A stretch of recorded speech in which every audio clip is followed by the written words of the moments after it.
Amén. ¿Cuánto le dan un aplauso al Señor? ¿Tiene su Biblia ahí al lado? ¿Sí la tiene? ¿Sí la tiene o es dónde está su Biblia? La trajo hoy a pasear, qué bien. Vamos a abrirla en uno de los libros más difíciles de encontrar en la Biblia, el libro de Génesis. ¿Sí sabe cuál es Génesis? El primer libro de la Biblia. Entonces vamos a ir a Génesis capítulo 6, versículo 17 en adelante. Dice así: y aquí que yo traigo un diluvio de aguas sobre la tierra para destruir toda carne en que haya espíritu de vida debajo del cielo. Todo lo que hay en la tierra morirá. Mas estableceré mi pacto contigo y entrarás en el arca tú, tus hijos, tu mujer y las mujeres de tus hijos contigo.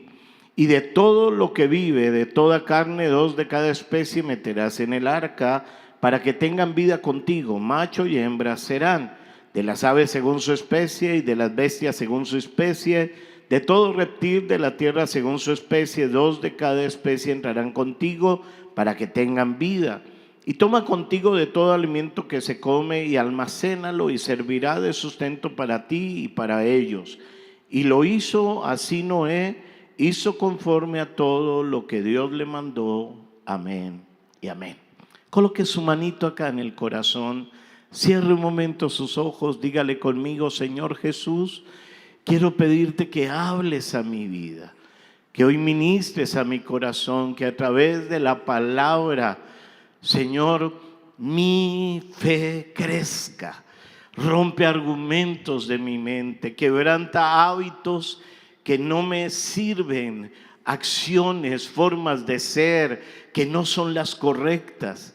Espíritu Santo de Dios, yo te clamo hoy que soples el aliento de vida sobre esta palabra, que yo la pueda entender, que la pueda guardar en mi corazón y aplicarla en el nombre de Cristo Jesús. Amén y amén. Noé fue un hombre único en su época y dice la palabra que él halló gracia ante los ojos de Dios. En Génesis 6:9 nos da algunas descripciones de Noé. Dice que era un varón justo, que era un varón perfecto y que era un varón que había caminado con Dios. Por ahí hay una imagen en donde muestra esas características en la vida de Noé. Cuando miramos esas características de Noé, uno dice: qué tremendo la manera en que Dios puede obrar. ¿Qué manera? Ahí está la imagen. Dice: perfecto en sus generaciones, con Dios caminó Noé y era un varón justo. Ahora, estamos entrando en la recta final de este año, en donde el desafío que Dios nos da es un desafío de creerle a Él, de creer a las promesas que nos has dado. Y hay situaciones que vivimos en donde definitivamente en nuestras fuerzas, en nuestros talentos, en nuestros contactos, en nuestros medios, no podemos avanzar, no podemos salir adelante. Y la palabra me enseña que para Dios no hay nada que sea imposible o difícil. Y creo que Dios tiene mucho que enseñarnos en esta palabra, porque nos muestra personas de carne y hueso que vivieron situaciones difíciles como la vivió Noé y cómo Dios lo sacó adelante. Sé que hay muchos de repente que suceden en nuestras vidas. A veces una situación de enfermedad en donde nos angustiamos, en donde el diagnóstico que nos entregan uno dice no es lo mejor, en donde uno en su cuerpo siente que está la enfermedad y que no sale adelante. Una situación financiera crítica la podemos estar viviendo. Una situación familiar en donde es el conflicto, tal vez el vicio está. Cuando el alcoholismo toca la familia es terrible, porque vivir con una persona alcohólica o los dos son alcohólicos es tenaz. Llegan los puntos de destrucción, o la drogadicción entra a la casa, es tenaz cuando llega la drogadicción. O cuando estamos viviendo temporadas del hijo rebeldino, la hija rebeldina, el hijo que salió de un camino que era bueno en términos generales y vos descubrís que está metiendo vicio, vos descubrís que la niña quedó embarazada, vos descubrís que el comportamiento no es el correcto, que no está estudiando a pesar de que se le pagó el estudio. Y la pregunta que uno se hace es cómo salir de estas situaciones. ¿Cómo debo responder cuando estoy viviendo esto en mi vida? ¿Cómo se responde ante esa crisis que se está viviendo hoy? Y la respuesta es con fe. Tenemos que aprender a responder con fe. ¿Cómo respondo yo con fe? Dios le habla a Noé, le está diciendo a Noé: Noé, quiero que construyas una arca, una gran barca. Voy a traer diluvios de aguas sobre la tierra y por eso quiero que la construyas. Y a esa barca vas a meter a tu familia y vas a meter dos de cada especie de animales, varón y hembra. Y Noé se queda escuchando lo que Dios le dice. Es como si yo le dijera a usted: este es el nuevo computador que es dominado, creado solo con inteligencia artificial y que tiene el chip M10. Funciona sin corriente y solamente es conectarse a su cerebro. Y usted dice: ¿what? ¿Qué? Porque le estoy hablando de algo que no se conoce. Yo no lo conozco, usted tampoco lo conoce. Y entonces uno dice: ¿y eso qué es? Lo mismo era para Noé. No llovía, no habían diluvios como los que vemos a veces en Barranquilla, por allá, que uno ve esos arroyos. No había, el agua era un rocío que subía de la tierra y rociaba la tierra y regaba la tierra. Por eso no sabía que era diluvio de aguas, pero Dios le dijo que vendría el diluvio de aguas, que construyera un arca, y lo hizo. Y Dios quería establecer redención sobre Noé, redención sobre su familia y restaurar la tierra. Dios quiere hacer lo mismo con nosotros. Y tal vez no nos manda a construir un arca de madera, pero sí nos manda sobre nuestro hogar, que podamos tener el diseño de hogar que Dios tiene, que podamos plasmar ese diseño en nuestra familia, para salvar, para proteger, para traer la restauración de nuestra casa. Que nos levantemos como Noé, hombres y mujeres que levantaron un pacto delante de Dios. Que le creamos a Dios de que a Él también a nosotros nos puede salvar y puede llevar restauración sobre nuestras casas y nuestras familias. Hebreos 11:7 dice: por la fe Noé, cuando fue advertido por Dios acerca de cosas que aún no se veían, con temor preparó el arca en que su casa se salvase.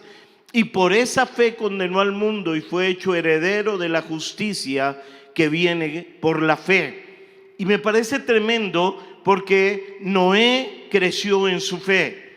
Si le quiere colocar título a esta enseñanza se titula Crece en tu fe. ¿Cómo se llama esta enseñanza? Mira que está a su lado y dígale: crece en tu fe. Escúcheme, nuestra fe tiene que crecer.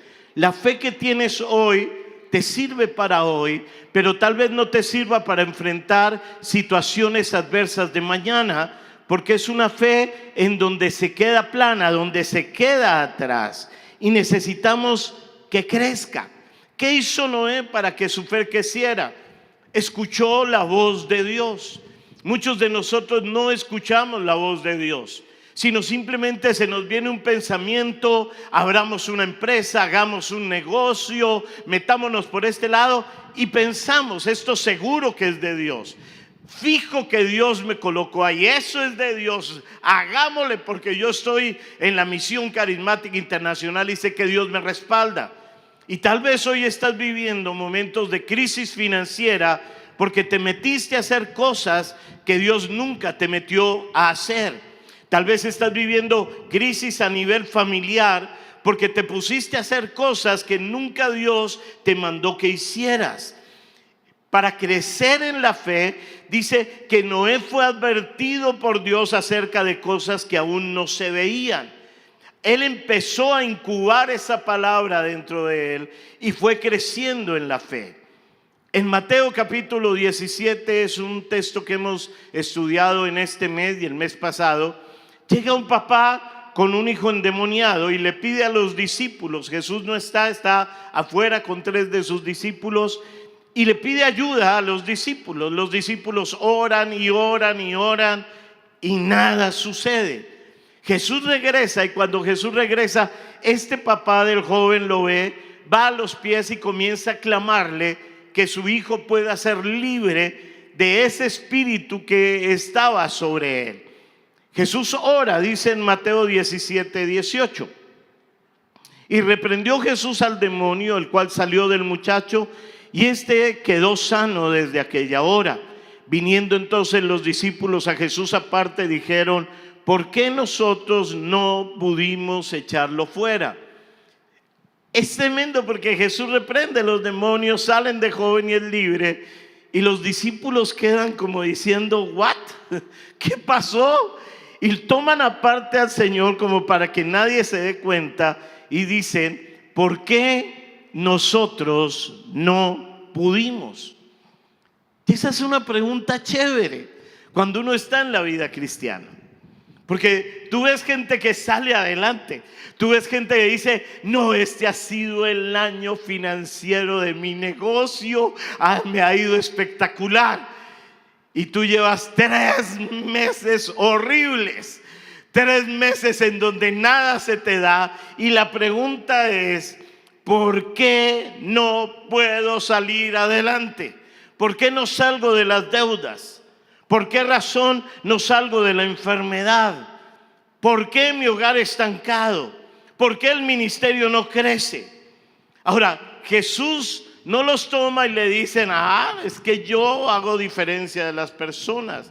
No, es porque yo soy mejor o ellos son mejores. No, Jesús los toma y les dice en Mateo 17:20, Jesús les dijo: por vuestra poca fe. Porque de cierto os digo que si tuvieres fe como un grano de mostaza, diréis a este monte: pásate de aquí a allá, y se pasará, y nada os será imposible. Diga conmigo: nada nos será imposible. Ahora dígalo como si usted lo creyera: nada nos será imposible. Jesús no les está diciendo incapaces, el colmo, vagos, sino que ve la causa y les da la solución. Y el problema que aquí nos plantea Jesús se llama poca fe. ¿Cómo se llama el problema? ¿Cómo se llama el problema? Poca fe. Y Jesús nos habla acerca de tener la fe de una semilla de mostaza. A los líderes se les entregó una bolsita con semillas de mostaza. Yo quiero pedirle a los líderes que rápidamente pasen la semillita de mostaza para que usted se dé cuenta el tamaño que tiene una semilla de mostaza. ¿Sí lo tienen? Regálame una, por favor.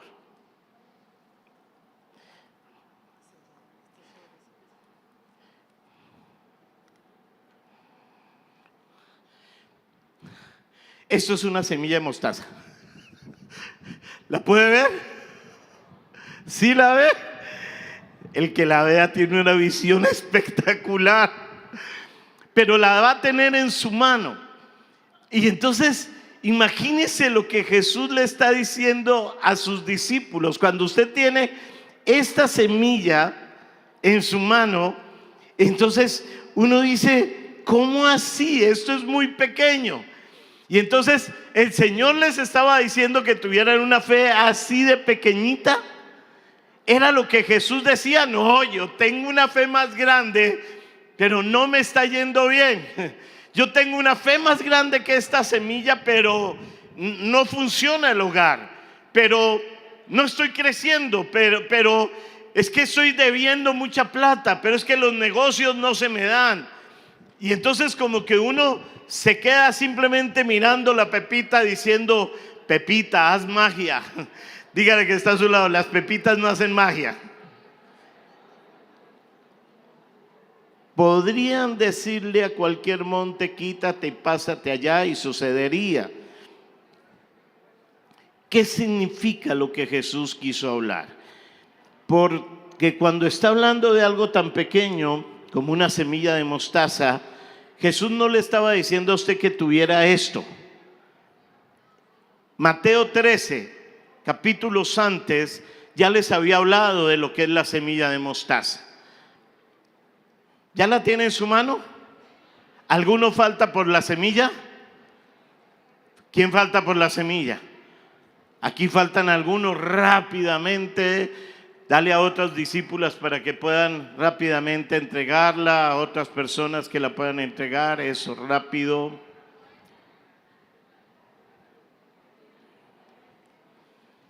¿Ya todos la tienen? ¿Dónde faltan?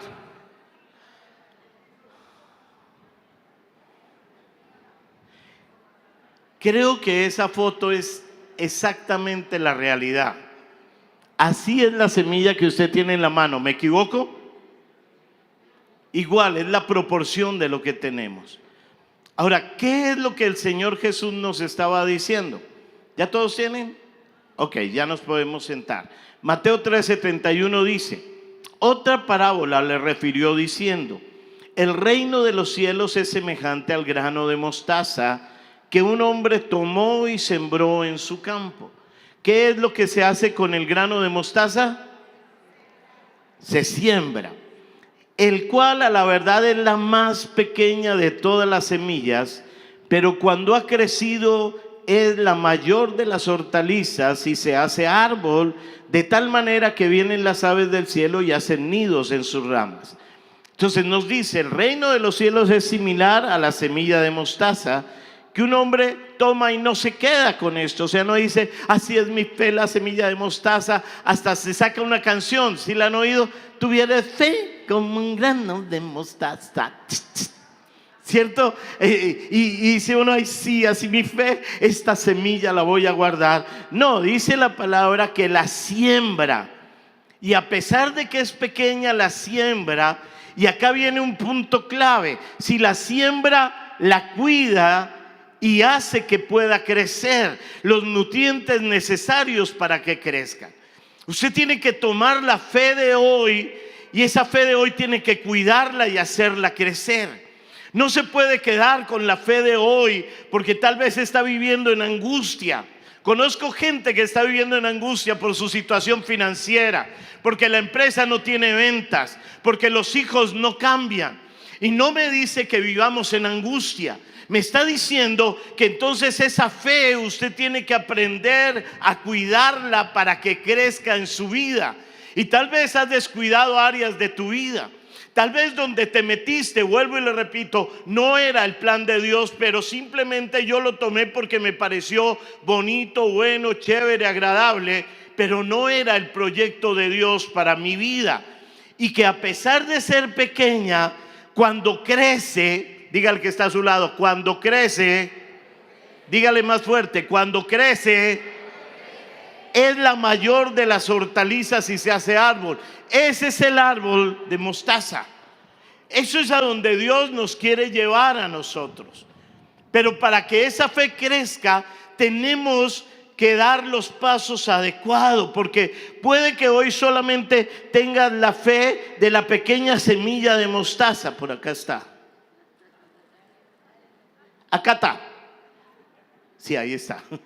Puede que sea así de pequeñita la fe que tenés hoy, pero si sembramos, si la cuidamos, si le permitimos crecer, esa fe que es poca al inicio, pequeña, se va a convertir en un árbol grande. Y entonces diréis a este monte, quítate y pásate en el mar, y así sucederá.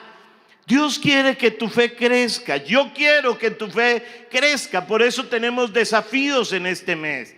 Por eso tal vez tienes desafíos financieros que estás diciendo, no sé cómo hacerlo. Dios necesita hombres y mujeres que crezcan en su fe. Porque tal vez vas a enfrentar situaciones, de pronto el despido en un trabajo, el reporte médico o una noticia, la infidelidad llegó, o te diste cuenta de cosas que no te habías dado cuenta en tus hijos, drogadicción en el hogar, alcoholismo. Y con una fe pequeña, tú no puedes hacer frente. Los discípulos no pudieron traer sanidad ni liberación sobre el muchacho. No pudieron, cuando estaban en el barco, calmar la tempestad. No pudieron hacerlo, pero con una fe que crece, dice la palabra, nada te será imposible.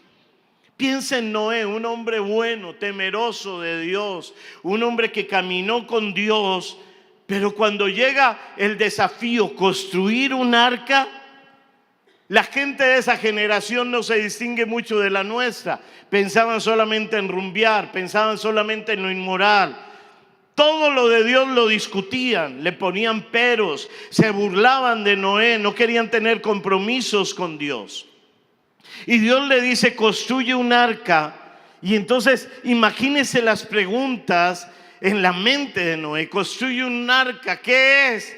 ¿Cuál es el diseño? ¿De dónde saco la madera? ¿Quién me va a ayudar? ¿Cómo va a venir eso de la lluvia? ¿Cómo se van a meter los animales al arca? ¿Quién los va a traer? Tarzán en esa época todavía no había existido. ¿Quién iba a traer a los animales? ¿Cómo va a hacerse con mi familia? ¿Dónde voy a conseguir comida para darles?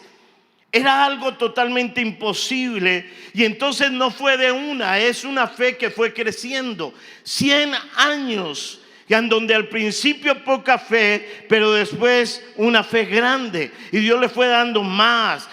Ya se veía la estructura de la barca y tenía más fe. Y fue creciendo más fe y venía más fe. El problema nuestro es que estamos desconectados de Dios, de su palabra, pero queremos ver los milagros. Los milagros se incuban con base en la fe, y la fe tiene que crecer con base en la palabra y el mover y el dar los pasos de fe.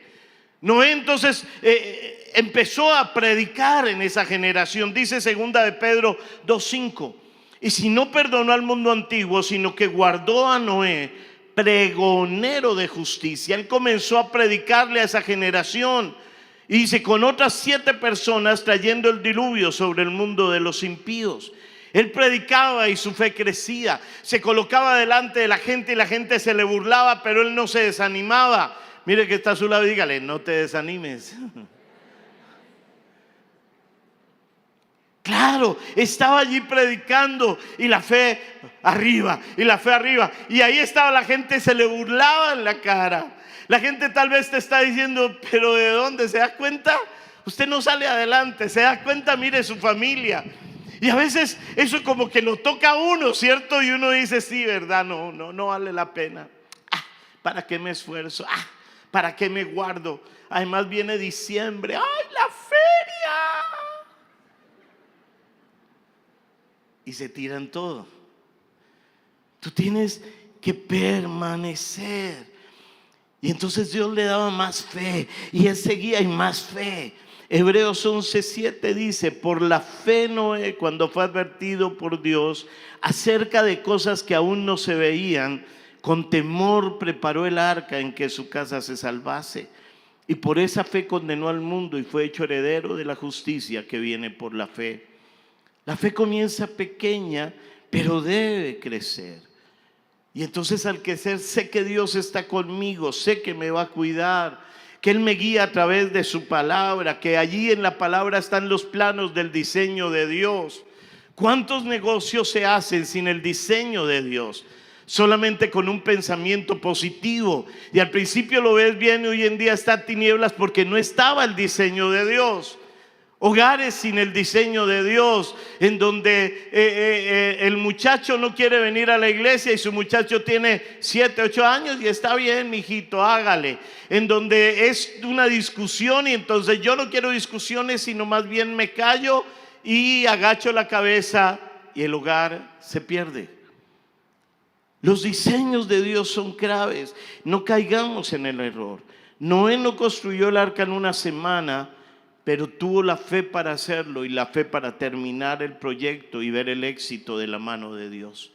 ¿Cómo hacerlo? Número 1, entender Mateo 13:32, el cual a la verdad es la más pequeña de todas las semillas, pero cuando ha crecido es la mayor de las hortalizas y se hace árbol de tal manera que vienen las aves del cielo y hacen nidos en sus ramas. La fe que crece es una fe que entiende que bendice a otras personas. una fe para bendecir a otras personas. Sé que hay un movimiento que dice: mi fe es para mí, para mí, para mí y solo para mí. Que me haga millonario, que me compre el carro del año, que pueda tener acciones, que pueda tener una casota. Pero la fe no es para eso, sino para poder bendecir a otras personas. David está pastoreando las pocas ovejas que le deja su padre. Enfrenta osos, enfrenta leones. Ahí está cuidando las ovejas que Dios le da. Y llega un momento en donde aparece el gigantón Goliat, que está enfrentando al ejército de Dios, y todos tienen miedo. Y cuando David mata a Goliat, mire lo que sucede. David lo enfrenta con fe. David se para y dice: ¿quién es este filisteo incircunciso para que venga a desafiar los escuadrones del Dios viviente? Yo iré y lo enfrentaré y le cortaré la cabeza, y sabrán las aves de los cielos que hay Dios sobre Israel. Un hombre de fe, un muchacho de fe, era un joven de fe. En 1 Samuel 17:52, ¿qué sucede cuando ese joven de fe enfrenta al gigante y lo vence? Levantándose luego los de Israel y los de Judá gritaron y siguieron a los filisteos hasta llegar al valle y hasta las puertas de Crón.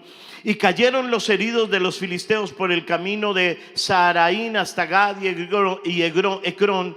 Y volvieron los hijos de Israel de seguir tras los filisteos y saquearon su campamento. ¿Cómo estaba el ejército de Israel cuando salía el gigante a desafiarlos? Quiero que vean la cara del ejército de Israel. ¿Cómo estaban? Estaban asustados.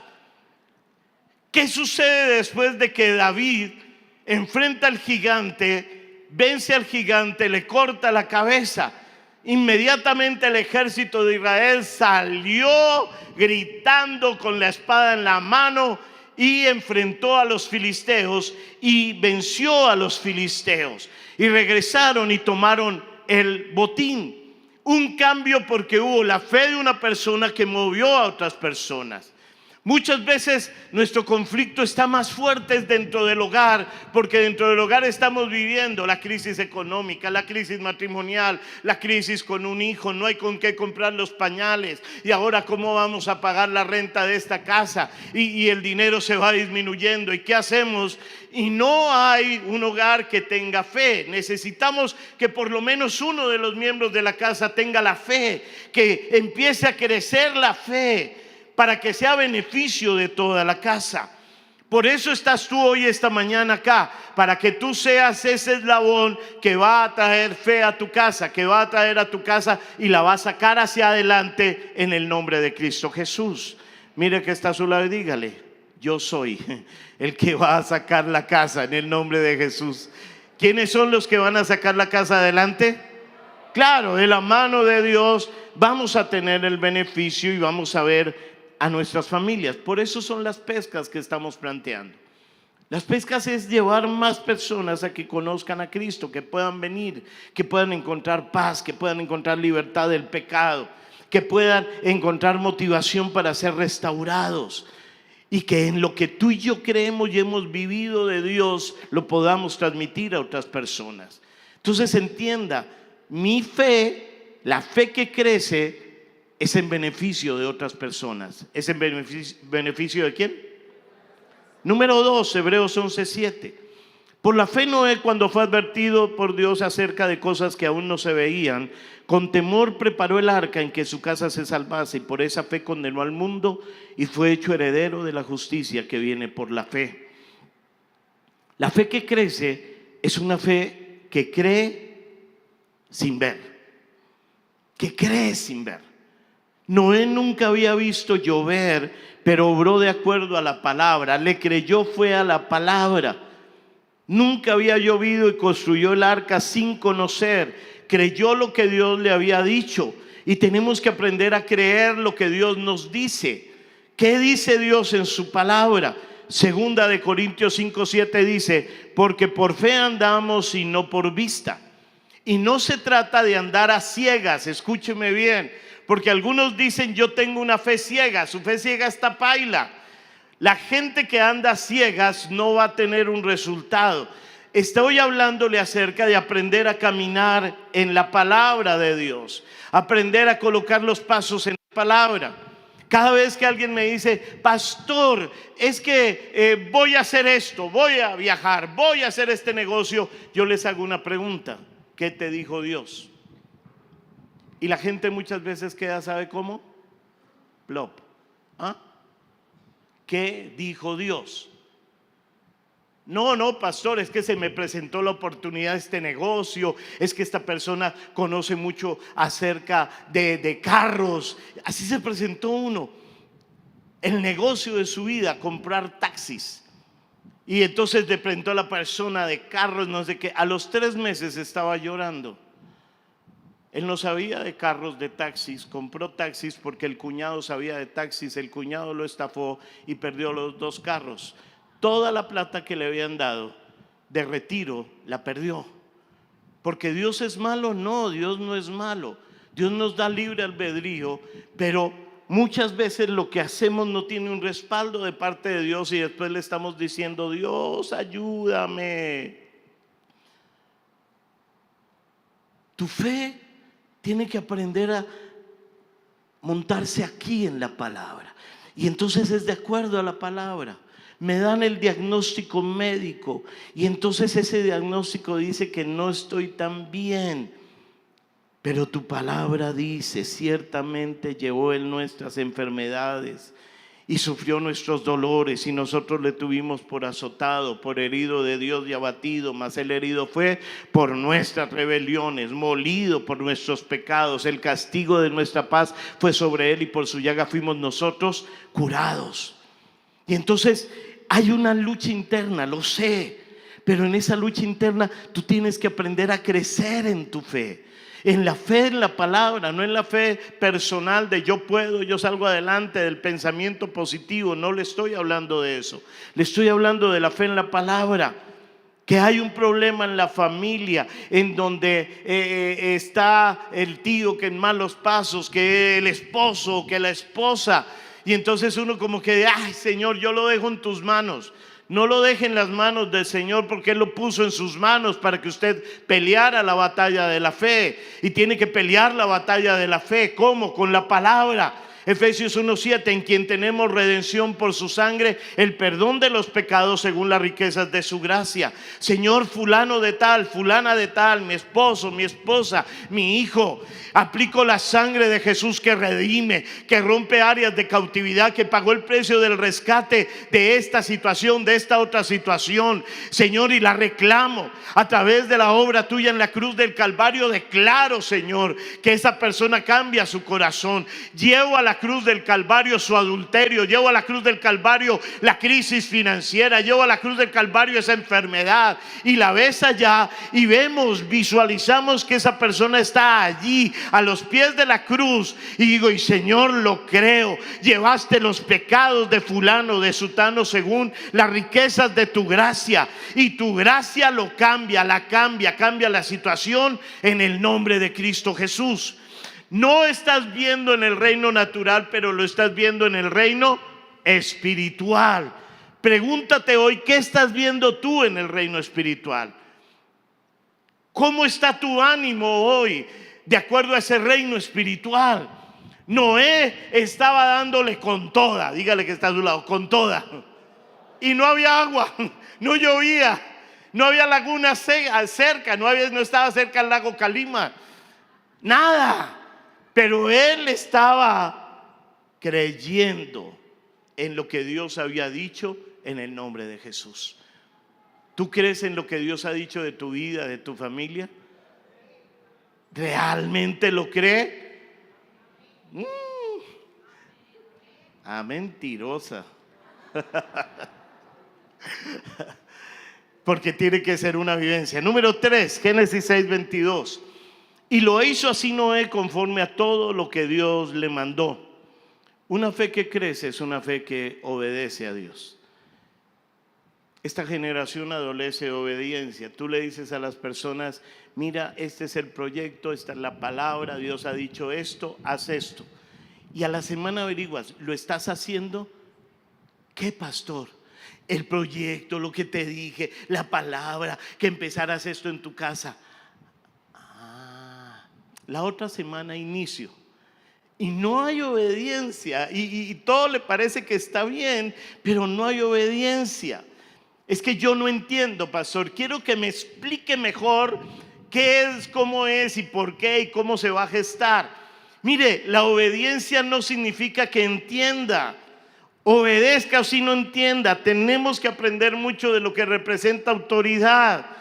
Cuando se le da una orden a un militar, el militar tiene que obedecer.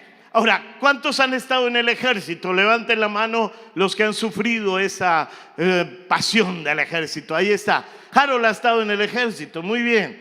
Y entonces imagínense que le da la orden el coronel o el capitán, y al frente está el soldado, y el soldado le dice: ¿y por qué?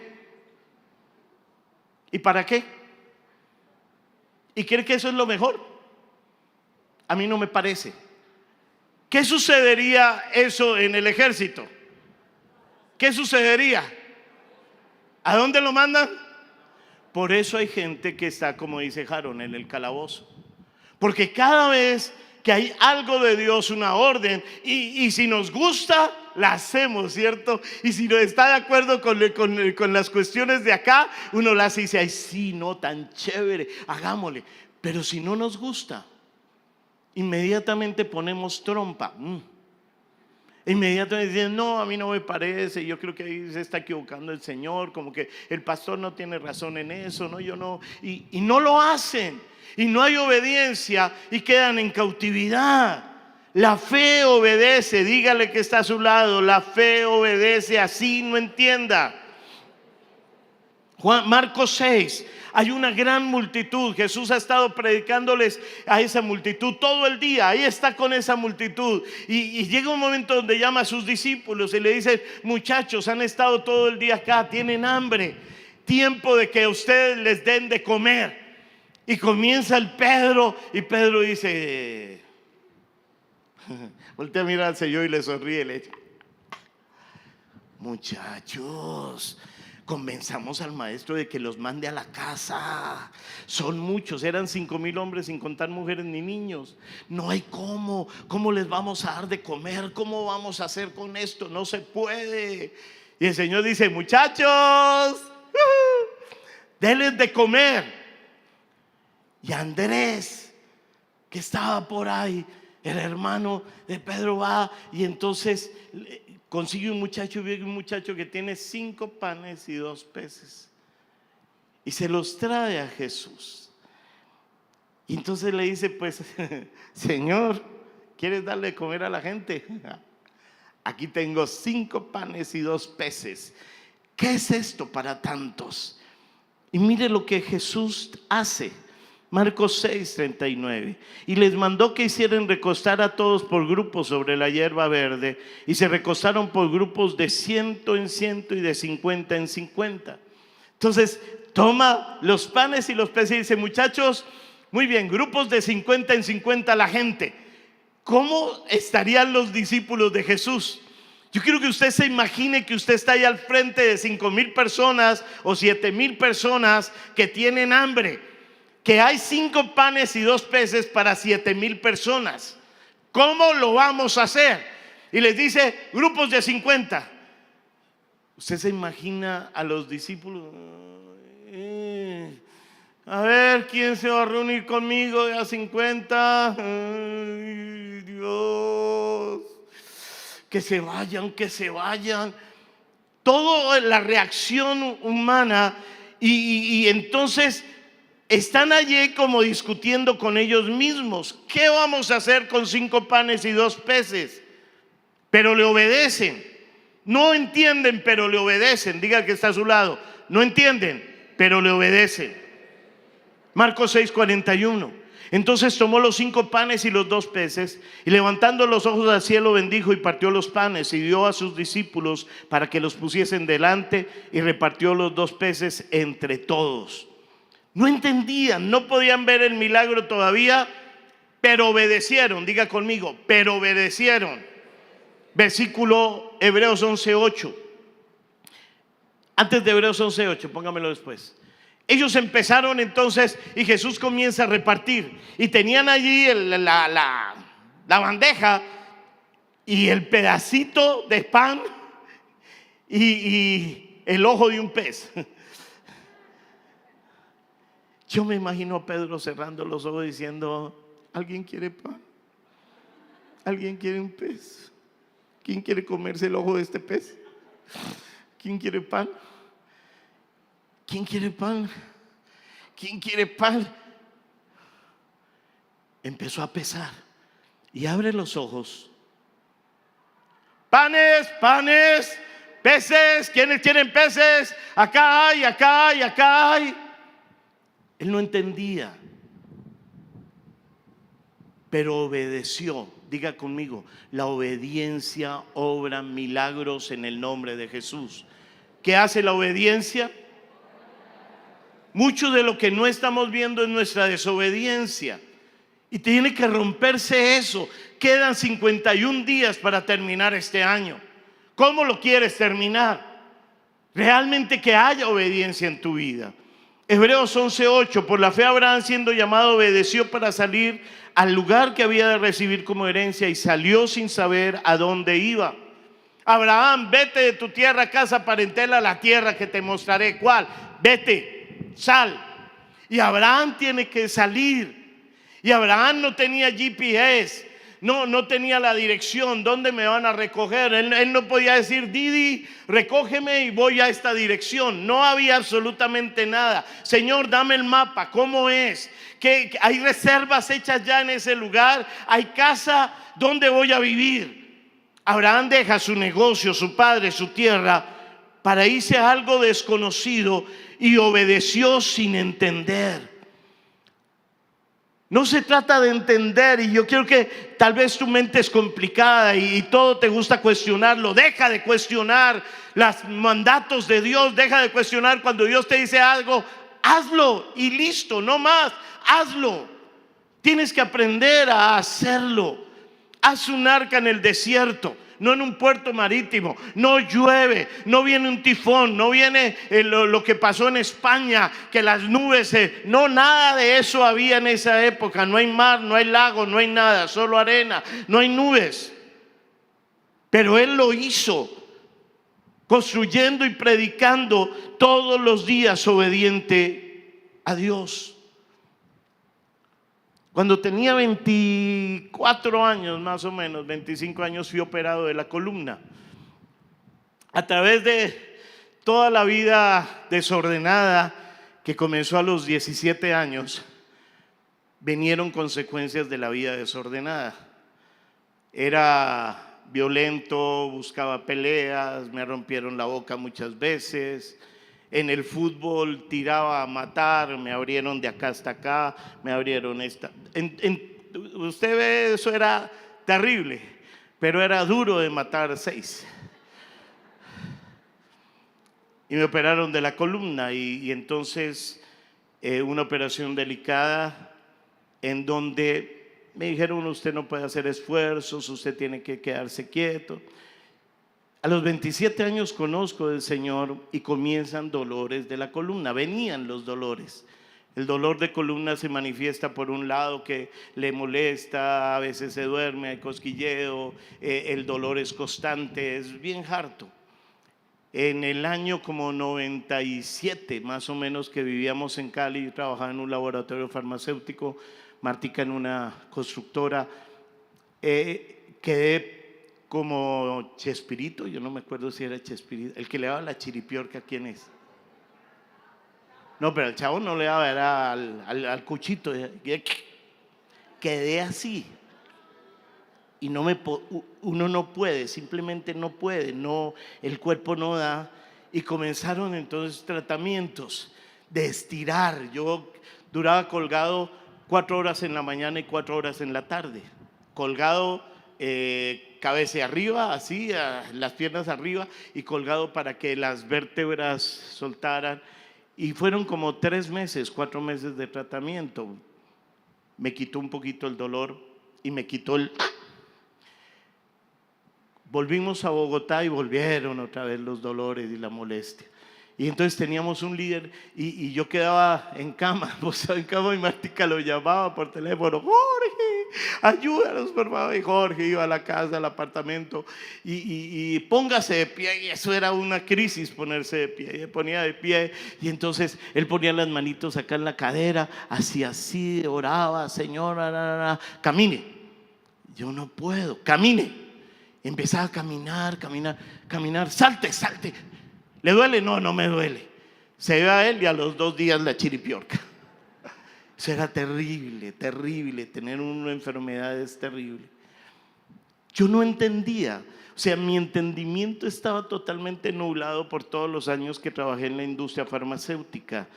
Un día le dije, fue al pastor Castellanos: pastor, ¿puede orar por mi columna? No, le conté toda la historia y entonces él se rió con su hermosa sonrisa. Me dice: Carlos, cierre sus ojos. Yo cerré los ojos y dije: quiero que mire a Jesús. Yo: no puedo. Y mire a Jesús. Y fue un momento de un rompimiento entre un entendimiento entenebrecido y una revelación. Y fue el momento donde realmente yo pude ver a Jesús. Pude ver que mi columna L5, L6, lumbar 5, lumbar 6, era colocada sobre el cuerpo llagado, sobre la columna de Jesús, que Él tomaba mi enfermedad, como dice su palabra. Fue una vivencia, y que Él me entregaba sanidad, y recibí la sanidad, recibí el milagro, porque mi fe cambió. Mi entendimiento cambió, lo que estaba en la palabra se volvió una vivencia. Hoy puedo saltar, correr, molestar. Me gusta mucho molestar a mis hijos. A Martica le hago show con mucha frecuencia, le molesto y le bailo y todo eso, solo a ella. Porque tiene que haber un cambio. Es como un velo que está puesto, donde la desobediencia hace que la persona no entienda, donde crea que está en lo correcto. Primera de Samuel 15:22 me muestra esa desobediencia en donde la gente cree que está en lo correcto. Y Samuel dijo: se complace Jehová tanto en los holocaustos y víctimas como en que se obedezca las palabras de Jehová. Ciertamente el obedecer es mejor que los sacrificios, y el prestar atención que la grosura de los carneros. Habla de obedecer y prestar atención, y venimos de la cultura del sacrificio, de ir de rodillas, subirse las 3 cruces. Cuando estábamos en las firmas del referendo por la vida, veía muchas gentes en las iglesias tradicionales, desde la entrada hasta el altar, de rodillas, del sacrificio, y me sacrifico, pero no hay obediencia, porque la misma persona la veíamos afuera tomando aguardiente. La veíamos afuera echando madrazos, y uno decía: no tiene sentido lo uno con lo otro. No. Y entonces la gente dice: todo lo que me has sacrificado no vale. No vale. Lo que vale es obediencia. Noé obedeció, y entonces no es cuando nos gusta, es cuando Dios lo dice, que tenemos que aprender a obedecer. Allí dice en Génesis 6:14: hazte un arca de madera de gofer, harás aposentos en el arca, la calafatearás con brea por dentro y por fuera, y de esta manera la harás: de 300 codos de longitud del arca, de 50 codos su anchura y de 30 codos su altura. La palabra fue clara: un arca de madera de gofer. ¿Y dónde estaba la madera de gofer? Tuvo que irla a conseguir. ¿Y dónde estaba la madera de gofer? No cualquier madera. No es que cualquier madera sirve. No, lo que Dios dijo: hazte los aposentos, calafatea por dentro y por fuera. No solo por fuera, no, por dentro y por fuera. Entonces ahí es donde uno empieza a entender cada palabra, la obediencia tan tremenda que aprendió a tener Noé. Y por eso su familia se salvó, por eso tuvo respuestas. Obedeció y Dios le dio más. Obedezca y Dios le va a dar más. La fe obedece. Yo veo gente con tanta rebeldía metida adentro que asiste a la iglesia y dice: ¿por qué no me funciona? Y parece como lo del mal aliento. ¿Sí sabe lo del mal aliento? Que todo el mundo sabe que usted tiene mal aliento menos usted. Todo el mundo sabe de su rebeldía, todo el mundo sabe de su vulgaridad, todo el mundo sabe de que hace las cosas a su manera. Pues ya no más. Tenemos 52 días, 51 días para que eso se rompa, para que venga realmente la bendición. Y termino con esto, Génesis 7:5. E hizo Noé conforme a todo lo que le mandó Jehová. Era Noé de 600 años cuando el diluvio de las aguas vino sobre la tierra. La fe que crece persevera en medio de las circunstancias adversas. Noé dice que era de 600 años, habían pasado 100 años. ¿Usted sabe que 100 años recibiendo burlas? 100 años con la gente diciendo: el loco Noé, a ver, muéstrame el diluvio, Noécito. Y entonces la gente más desordenada, más inmoral. Y Noé firme: Señor, tú lo dijiste. Señor, acá está el arca. Señor, mi familia. Señor, los animales tú los traerás. ¿Cuántas veces llovió en esos 100 años? Ni una sola vez. Pero terminó de construir el arca. Estamos en la generación que todo lo queremos rápido. La fe microondas, donde usted mete un versículo bíblico en el aparato, ahí lo mete, pone el versículo bíblico, lo mete. ¿Cuánto demorará más o menos en el microondas un versículo bíblico? ¿2 minutos? ¿3 minutos? Lo ponemos a cocinar 3 minutos, lo sacamos. El resultado: Señor, quiero ver el resultado. No. Dios cambia tu corazón para que vea el resultado. Dios cambia lo que tú estás viviendo, lo que eres hoy, para que tú puedas ver el resultado. Y el problema es que tal vez nos estancamos, nos quedamos en lo que éramos hace 1 año, hace 5 años, hace 10 años.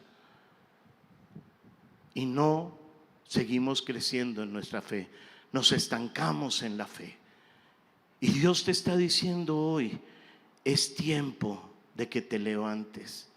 Es tiempo de que crezcas. Es tiempo de que en estos 52 días tú puedas ver mi palabra en tu vida. Obedece y voy a hacer lo que tú no has podido hacer en el nombre de Cristo Jesús. ¿Cuántos quieren eso en sus vidas? ¿Lo quiere de verdad? Entonces colóquese en pie, dele un aplauso al Señor, vamos a orar. A mí me impacta mucho ese pasaje en donde Pedro está caminando sobre el agua. ¿Sí lo han escuchado alguna vez? Y entonces va caminando, el Señor le dice: ven Pedro. Pedro sale de la barca, un duro haber salido de la barca, y comienza a caminar y comienza a caminar. Y yo veo así muchas personas que están acá en esta mañana. Empezaron a caminar, pero una ola lo golpeó. Otra ola lo golpeó. Vino un viento y se le hizo difícil seguir caminando. Dejó de mirar a Jesús. Dejó de servir a Jesús. Dejó de seguir a Jesús. Nos envolvimos en nuestros pensamientos, en nuestros problemas, queriendo solucionarlos. ¿Cómo pago? ¿Cómo hago para que las ventas surjan? ¿Cómo hago con este matrimonio? No sé qué hacer, me divorcio, no me divorcio. ¿Yo qué hago con este hijo? Y las olas vienen y vienen y vienen. Y dice la palabra que Pedro comenzó a hundirse, comenzó a caerse, comenzó a desesperarse. Ya no había paz en el corazón. Comenzó a sentir el temor, el miedo, la angustia. Y en ese momento, cuando va de para abajo, cuando él dice: esto no se puede, esto es imposible, viene la mano de Jesús que lo toma. Le dice: ¿por qué dudaste, hombre de poca fe? Y lo jala y le dice: es que no he terminado contigo. Y yo siento hoy la mano de Jesús tomando muchas personas, diciéndoles: no he terminado contigo, ánimo, arriba, otra vez. 52 días, 51 días que quedan de este año. Levántate, vuelve a tomar a Dios, vuelve a enrumbarte otra vez con el Señor. Crece en tu fe. No ha terminado el Señor la obra en tu vida. Vienen respuestas de parte de Dios. Deja de estar mirando las circunstancias, de estar mirando con rabia, de estar mirando con temor. Aquí hay personas con mucho temor. ¿Qué voy a pagar? ¿Cómo voy a hacer? Sí, tal vez tú te metiste en eso, es cierto. Pero la misericordia de Dios es mejor que la vida. Y la misericordia de Dios te alcanza, te toma. La misericordia está para sacarte adelante. Jeremías 32:27 dice: he aquí que yo soy Jehová, Dios de toda carne. ¿Habrá algo que sea difícil para mí? Coloca tu manito en el corazón. Padre, queremos darte las gracias. Hoy presentamos nuestras vidas delante de ti. Presenta tu vida. Hoy presento mi corazón, Señor. Tal vez un corazón que ha tenido altos y bajos, un corazón que tiene dudas, que muchas veces ha vuelto atrás, que muchas veces se ha desesperado, se ha desanimado. Tal vez no he tenido la firmeza, Señor.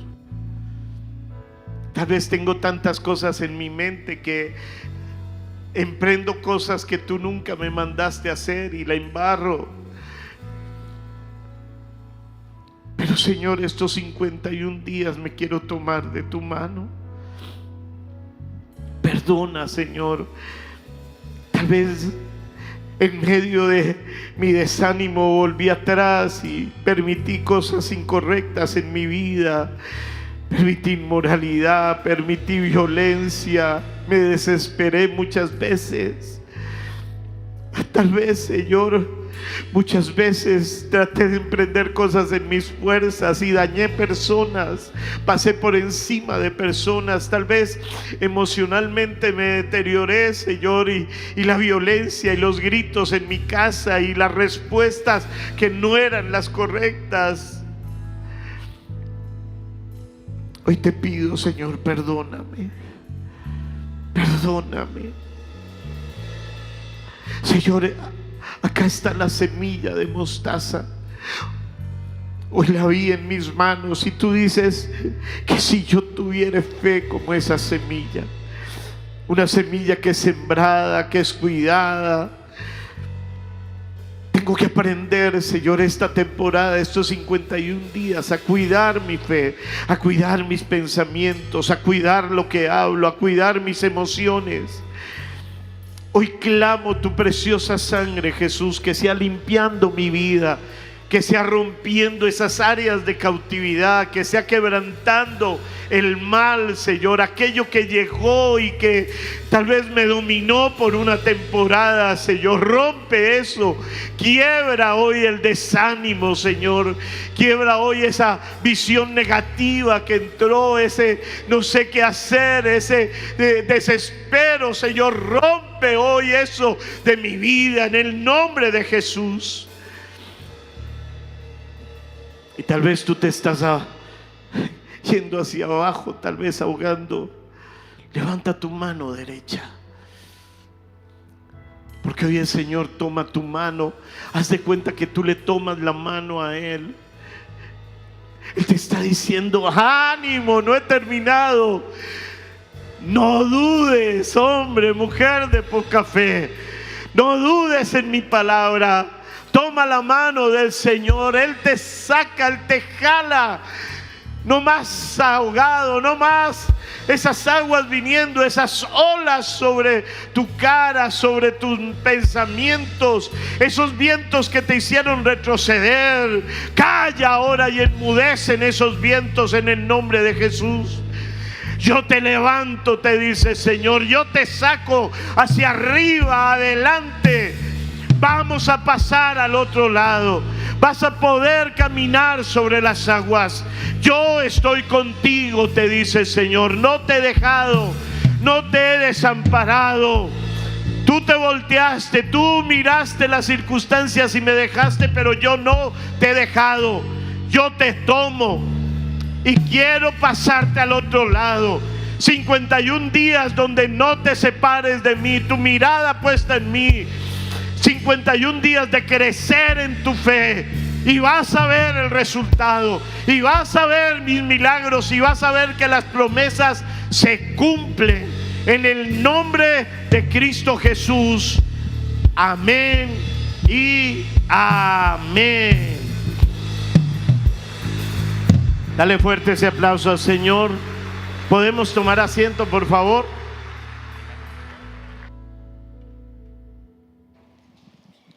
¿Cuántos tienen fe? La pregunta es, ¿cuántos quieren crecer en su área financiera? Fe para crecer también en el área financiera. ¿Sabía que cuando tú das, tú creces? La Biblia enseña lo siguiente. ¿Por qué Dios quiere que demos? En Lucas 6:38 enseña, dad y se os dará. Medida buena, apretada, remecida y rebosando, darán en vuestro regazo, porque con la misma medida con que medís, os volverán a medir. Cuando yo doy, ¿sabía usted que se liberan las promesas de Dios? Y las promesas de Dios siempre traerán bendición y multiplicación.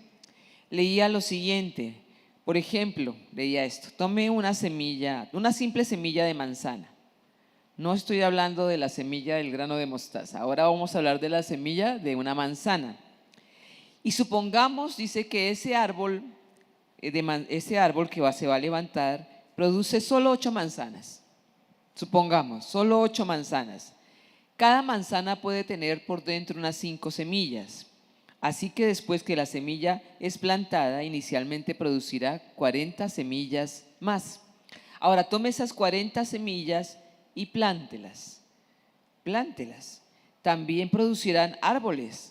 Si usted dice, pero es que a mí no me dan tanto, supongamos que le baje a 5 manzanas. Esas 5 manzanas con 4 semillas serían 800 semillas. Ahora siembre esas 800 semillas y siga con las mismas 5 manzanas con 4 semillas cada uno. Serían 16,000 semillas para plantar. Algo tan sencillo como Dios hizo con la naturaleza. Cuando tú y yo aprendemos a ofrendar con fe creyendo, viene la multiplicación. Por eso el Señor quiere que nosotros aprendamos a dar. En Juan 3:16, creo que todo cristiano conoce este texto bíblico, enseña: porque de tal manera amó Dios al mundo, que ha dado a su Hijo unigénito, para que todo aquel que en él crea no se pierda, mas tenga vida eterna. Dios quiere que demos porque cuando damos nos asemejamos más a Dios. Él fue el primero en dar, Él dio a su Hijo unigénito para morir por nosotros. En Mateo 6:21 dice, porque donde esté vuestro tesoro, allí estará también vuestro corazón. Dios quiere que demos porque el dar me acerca más a Dios. Siempre me acercará más a Dios, porque allí está mi corazón. Si mi corazón cree que Dios puede proveer, nunca dudaré en el dar. Primera de Timoteo 6:17 dice, a los ricos de este siglo mando que no sean altivos, ni pongan la esperanza en las riquezas, las cuales son inciertas, sino en el Dios vivo que nos da todas las cosas en abundancia para que las disfrutemos. Mire que Dios nos da todo en abundancia para disfrutarlo. Que hagan bien, que sean ricos en buenas obras, dadivosos y generosos. ¿Por qué Dios quiere que demos? Porque el dar se convierte en un antídoto contra el egoísmo. Cuando tú das, eres una persona generosa. Proverbios 3:5-9 enseña, confía en el Señor con todo tu corazón y no dependas de tu propio entendimiento. Busca su voluntad en todo lo que hagas y Él te mostrará cuál camino tomar. No te dejes impresionar por tu propia sabiduría. En cambio, teme al Señor y aléjate del mal. Entonces darás salud a tu cuerpo y fortaleza a tus huesos. Honra al Señor con tus riquezas y con lo mejor de todo lo que produces. Dios quiere que demos porque el dar indiscutiblemente fortalecerá mi fe. Siempre les enseñamos a tomar un sobre de estos, el sobre del diezmo y de la ofrenda. Aquí dice, soy fiel. La palabra fiel también viene de la misma palabra fe, fidelidad. Fe es ser fiel en todo. Y cuando yo tomo el sobre, deposito allí mi semilla para el crecimiento de la iglesia y para que la iglesia siga avanzando, mi fe se está fortaleciendo e indiscutiblemente el más bendecido voy a ser yo. La Biblia dice en 1 Timoteo 6:18, diles que usen su dinero para hacer el bien. Deberían ser ricos en buenas acciones, generosos con los que pasan necesidad y estar siempre dispuestos a compartir con otros. De esa manera, al hacer esto, acumulando su tesoro como un buen fundamento para el futuro, a fin de poder experimentar lo que es la vida verdadera. ¿Por qué Dios nos enseña a dar? Porque es una inversión para nuestro futuro. Ese día difícil tú puedes decirle, Señor, ¿viste mi fidelidad? Y el Señor te dirá, sí, buen siervo y fiel. Como fuiste fiel sobre poco, sobre mucho te voy a colocar. Y en 2 Corintios 9:7, otra razón por lo que es bueno dar, dice, cada uno debe decidir en su corazón cuánto dar. Y no den de mala gana ni bajo presión. Porque Dios ama a la persona que da con alegría. Así es que sonría. Si usted va a dar cada vez que dé, sonría. Y Dios proveerá con generosidad todo lo que necesiten. Entonces siempre tendrán todo lo necesario y habrá bastante de sobra para compartir con otros. ¿No les parece maravilloso lo que Dios hace? Así es que yo le invito a que dé, porque cuando usted da, usted es bendecido. Dios libera sus promesas, su fe crece, nos parecemos más a Dios. Todo lo que hacemos prosperará porque así lo ha determinado el Señor. Vamos a tomar nuestro diezmo, nuestra ofrenda. Sabemos que Dios nos guarda. Nunca un cristiano debe padecer hambre, porque Dios es su proveedor. Tiene un Padre bueno que siempre lo sostendrá. Señor, hoy bendecimos tu palabra. Gracias por cada enseñanza que tú nos das. Gracias, Señor, porque hoy mi fe también tiene que crecer en esta área. Gracias, Señor, porque estamos en una iglesia donde tú nos has bendecido tanto. Gracias porque cada vez que damos nos asemejamos más a ti, nos acercamos más a ti. Gracias porque has quitado el egoísmo de mi corazón. Has fortalecido mi fe, me permites invertir para un futuro seguro. Y gracias, Señor, porque tú liberas las bendiciones de los cielos y me das para todo lo que yo necesito en todo lo suficiente. Recibe este diezmo, esta ofrenda con gratitud en mi corazón, en Cristo Jesús, Señor nuestro. Amén y amén. No hay nada que sea imposible y todo lo que prometiste yo veré, yo veré.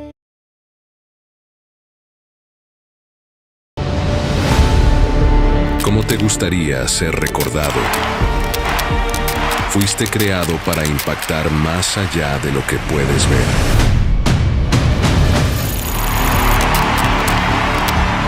La mejor herencia es aquella que permanece en lo eterno. Nuestro mayor legado es la fe. Así como Abraham, Isaac y Jacob decidieron creer y dejaron una huella en la humanidad, Dios te llama a pasar la antorcha a la siguiente generación para seguir llevando el legado de Jesús en la tierra. Es momento de ser parte de este avivamiento. Convención Internacional El Legado 2025.